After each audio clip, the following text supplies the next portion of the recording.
Do you know what God's great desire is for all of us? Well, I hope that you'll take a moment to join me for this week's Sunday school lesson, because in all of his commands, there is one hope, there is one goal that he desires for all of us to strive to reach. And I wish to share it with all of you today.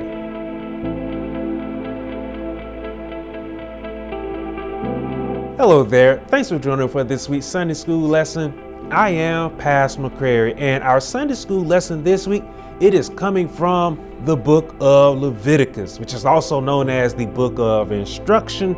It is also the third book of the Pentateuch, which is also known as the Torah or the Mosaic Law, which was written by Moses as God had instructed him to do, to give to the children of Israel. Now, though this book was given to the children of Israel with all of its instructions, we will see today that in these instructions that it highlights for us the great desire that God has for all of his children.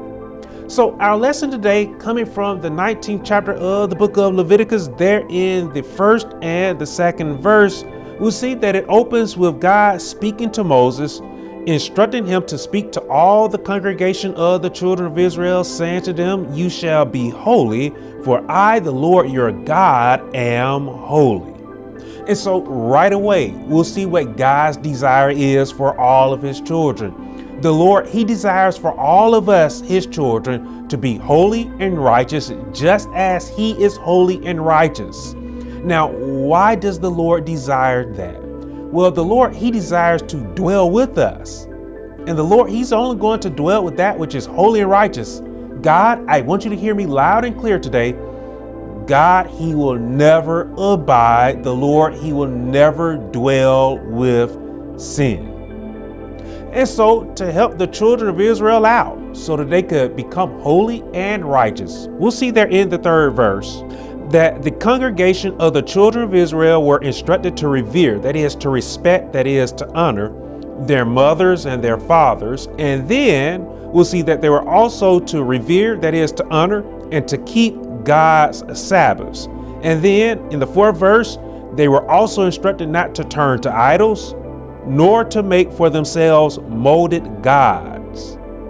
So honoring father and mother, honoring God, keeping the Sabbaths, worshiping him alone, that sounds very familiar, doesn't it?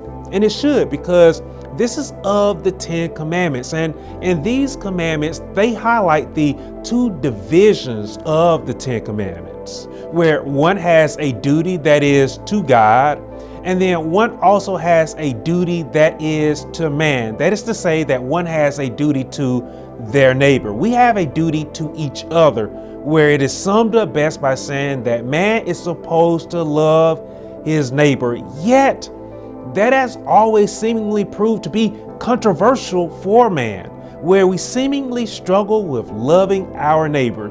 Even the children of Israel, they struggle with this. Over in the Gospels, it is shown to us one who was a lawyer who believed that he knew who his true neighbor was. He was a Jew, and he believed that his neighbor was just his brethren. He stood and he sarcastically asked Jesus, "Who is my neighbor?"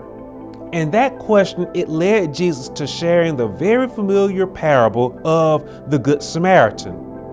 Now, here in the book of Leviticus, we'll see where he instructed the children of Israel about how they were supposed to move when it came to reaping the harvest of their field, because this would set the tone for who their neighbor was and how they would treat their neighbor as well. There in the 9th verse, we'll see where he instructed the children of Israel not to wholly reap their fields. They weren't supposed to set out and glean it as well. So in other words, what they went through the field and got their first pass through the fields, that was supposed to be it.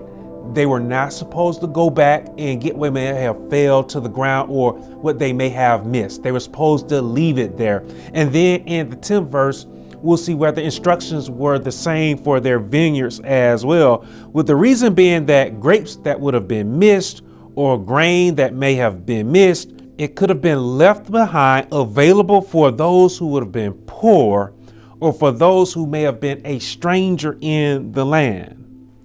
So I want you to pay close attention to who the Lord has told the children of Israel their neighbors were.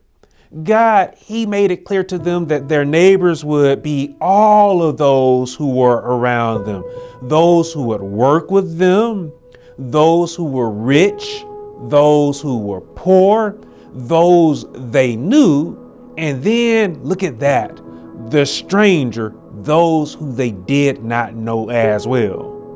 Now, I feel that it is incredibly important to, in this moment, highlight that verse there, highlight the Lord saying, care for the stranger as well. And the reason why I feel that it is so important to highlight this verse here is because the stranger, that is the alien or the foreigner in the land, wasn't supposed to be harmed, wasn't supposed to be mistreated. They weren't supposed to be starved or left to die. If they were hungry, they could go to the field and they could gather. They could work with no harm being done to them. Now, this was a law that proved to be very beneficial for someone like Ruth. Ruth, who had come to Bethlehem with Naomi. Ruth, she was a Gentile woman. She was a stranger in the land. And not only was she a stranger in the land, Ruth, she was poor. She was able to go out to Boaz's field with no hurt or harm or anything happening to her. So again, look at that. Caring for a stranger, caring for one who was poor is beneficial to all of us because Christ came through that benefit as well, because the children of Israel, they were also strangers in a land as well. And look at how they were treated. So have you considered today how you love all of those who are around you, regardless of their race, regardless of what they believe in, regardless of their language, regardless of their nationality, whether you know them or not? Have you considered how you treat all of those who are around you?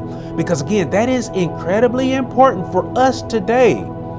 If you desire to dwell with the Lord, you must love him and you must love your neighbor as well. If you aren't loving your neighbor today, how can you dare say that you're on the path to be holy and righteous? Who is your neighbor? This is incredibly important. Like I said, Jesus, he shared the parable of the Good Samaritan, speaking of how a Samaritan, one whom the Jews despised, and likewise the Samaritans, they despised them in return. The Samaritan cared for a Jew when his own brethren chose to pass by, leaving him for dead in the road. So let us understand today that if we are going to put forth the effort to be holy and righteous, just as the Lord is holy and righteous, it's not good enough just for us to love those who love us back. No, we must love everybody. That includes those who despise us. That includes those who may persecute us. That includes those who will hate us. That includes our enemies. They are our neighbors as well. Now, as we continue in our lesson, we'll see here where he further explained to the children of Israel how they were supposed to set out and be holy and righteous just as he is holy and righteous, and how they were supposed to treat, how they were supposed to love their neighbors. And again, let us pay close attention to this. There in the 11th and the 12th verse, the children of Israel, they were commanded not to steal from their neighbors. They were commanded not to deal falsely, not to lie to one another, nor were they to swear by God's name falsely, profaning his name with false works. So in other words, they weren't supposed to be going to their neighbors claiming to be doing works on God's behalf, but then they would be moving against their neighbors, deceiving their neighbors. What benefit would that be to their neighbors? How would that be doing work on God's behalf if they was actually moving against their neighbors or deceiving them? That certainly doesn't sound helpful. That certainly does not sound right. Then we'll see there that the children of Israel, that they were commanded not to cheat their neighbors, not to rob them, No, they were to properly honor the work that one did, paying them promptly and then paying them what they earned. We'll see that the children of Israel, that they were instructed not to curse the deaf, nor to put a stumbling block before the blind. They weren't supposed to do wrong by the disabled. Then there in the 15th and in the 16th verse, we'll see that God, that he commanded the children of Israel to be fair in their judgments, not doing unjustly in their judgments, not being biased in their judgments, not even to the poor. Then they were instructed not to go about as a gossiper or a conspiracy theorist who threatens the lives of others with their lies and with their conspiracies. So the goal I want you to understand here from God for the children of Israel was for them to just simply do right by others. That was it. Do right by others. That's all God calls on for his children. Do right by others. Treat others the way that you would want to be treated. The good old golden rule, right? And nothing highlights that more than what we see there in the 17th and in the 18th verse, where the children of Israel, they were commanded not to hate their brothers in their hearts. Jesus, he said that such hatred in the heart is murderous. Neighbors were to be rebuked, corrected when they had done wrongly, when they had done sinfully. Vengeance was highlighted there, where vengeance was not supposed to be taken, nor was one supposed to be keeping grudges. So again, the Lord, he desired for the children of Israel to be holy and righteous. He desired for them to be holy just as he is holy. Now, question, does that same thing hold true for all of God's children in the world today? For all of us sincere believers, does he desire for us to do right by each other? Does he desire for us to love our neighbors, to love those we know, to love the stranger, to love those who despise us, those who may persecute us, those who are set in their hearts against us? Does he desire for us to do right by all of those who are around us? Well, again, Jesus, he was asked, what is the great command? Jesus, in answering that question, he responded by saying to love the Lord wholeheartedly, not half-heartedly, wholeheartedly. And with such love and devotion for the Lord, Jesus said that one is supposed to love their neighbors as they love themselves. On those two commandments, Jesus said, hung all the law and the prophets, honoring God and honoring your neighbor. Now, I am a pastor, preacher who often preaches sermons that focuses on loving God wholeheartedly by loving our neighbors as we love ourselves. That commandment, it is so important, but it is one of the most disregarded commandments there is, because we don't love each other. I preach those sermons about loving our neighbors. I preach that sermon so often because of the world that we live in today. We don't love each other. And that's all God desires, right? All God desires is for us to love each other. He's not asking much, is he? He's not asking for much, but we make the choice not to love each other. And then we'll get out and we'll say there's a moral dilemma in the world today. No, there's no moral dilemma.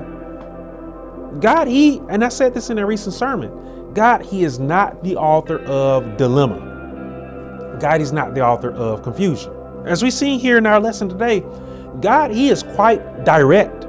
He is quite clear on what he desires from us. He wants us to be holy and righteous just as he is holy and righteous. God, he loves everybody. His door is open to everybody. All one has to do is go through the door and the Lord, he will love them. Regardless of their sin, the Lord, he will love them. But here we are today where we struggle with loving each other. Why is that? I hope that you'll take something away from this Sunday school lesson this week And that's something that I hope that you'll take away from this lesson this week is trying to love somebody. Love somebody who you don't know. Love the stranger. Even love the one who despises you. Love, love, love, love, love. We need that in this world today.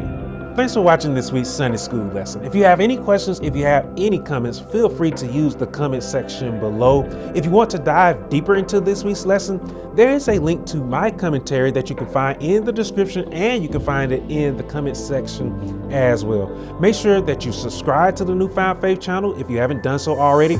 Make sure you like this week's lesson, and make sure you share this week's lesson as well, as that will help with the visibility of lessons like this one. All right, so I hope that you'll come back for next week's Sunday School lesson. I'm looking forward to seeing all of you there. I'll see all of you next time. Goodbye, everyone. Take care.